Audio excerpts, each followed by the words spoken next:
stocks rise. Dow nears all-time high. Blue chip stocks rose, and the Dow Jones Industrial Average neared its record high. Closed Wednesday as investors shrugged off a lackluster durable goods report and appeared satisfied with the increase in new home sales, despite the fact that they dropped. In mid-morning trading, the Dow Jones Industrial Average was up 18.41, or 0.16, at 11,687.80, just about 35 points away from its record high close of 11,722.98. Okay. Let me just end all of this disinformation now. This isn't hard to verify. You can do it. They have more than doubled the money supply since 2000. When, 6-8 months ago, Greenspan left, he had admittedly doubled the money supply in the first 6 years of Bush's administration.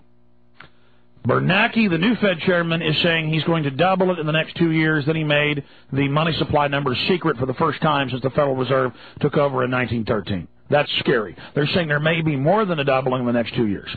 So this creates, it's like when somebody's dying, going into shock, and they're going to die anyways, and they just keep pumping them full of adrenaline, pumping them full of other drugs. I watched my friend die a few months ago like this. They were saying, look, we can keep giving him these drugs, jacking him up, but the doses get bigger and bigger each time. Now his arteries and veins are collapsing, and at that point they pumped him full of drugs. It didn't matter. He still died. Died with his eyes wide open, fully conscious. What a way to go.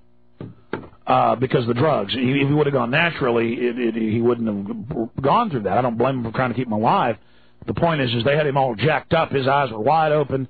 He was wide awake as he went under.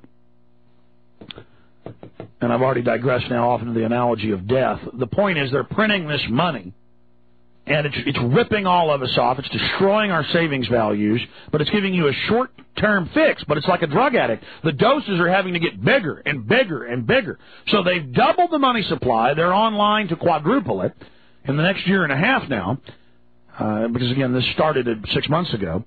And so the stock market is really conservatively at about 6,000. Now, that's only one way they manipulate it. Okay, so it's more dollars being invested at least somewhere where there's some value. People take these near-worthless Federal Reserve notes, and they then invest them in the stock market. And even though a company can go belly up like Enron or can be devalued mightily, still there's some perception of value. It's what's been keeping the real estate bubble going. Sure, it's way overvalued, but at least there's some real value there. It's not completely fiat. It's real property or real estate.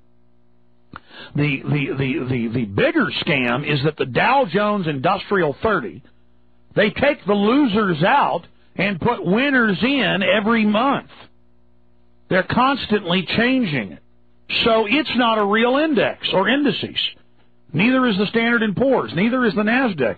And I just don't know how these full-grown people who've got degrees and who aren't stupid, they just keep buying into it. It's a casino. It's a fraud. I mean, stocks are riddled with scamming and insider trading and rigging and funds protection teams and the Federal Reserve. But you get into derivatives, you get into pork bellies and the rest of it. There's so much manipulation. It just boggles the mind. So, again, everything is a hoax, folks. The stock market is a hoax. So, hey, go ahead. Don't listen to me. Invest all your money in it. The dollar, boy, it's good as gold, and I'm lying about everything. Everything's fine. Doubling the money supply in 6 years is just wonderful.